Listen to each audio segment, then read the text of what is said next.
Hi guys, maayong adlaw. So karon kuyugi ko kay mananom ko og sili na espada. Gahapon nakapalit ko ani sa Metro. Rato ra man pod 75 pesos each. So nako napalit duha.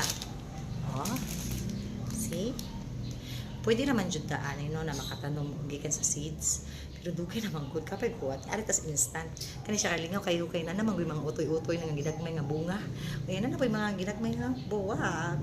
Yeah, sa atong mga materials, what I got here are kani siya, kaning tray. Kaya ako yung napalit somewhere sa Mandawi nga warehouse. Kalimot ko basta mga vegetables ba nga warehouse, mga fruits and vegetables. Ako yung napalit og 5 pesos or 10 pesos each. So okay na kaayo, no? Nya ka man og egg trays, daghan matag egg trays. Mo na kanang recycle lang ta.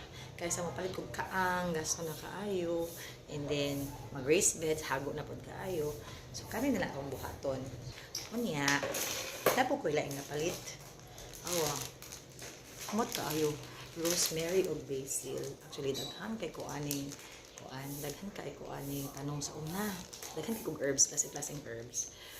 Hindi bitaw mong lungta. Di ko kalungtaran og tanom. Ay, hilig kay ko mananom. Pero I think dili ko green sound. Kasi pinangga ka na ko ang tanom.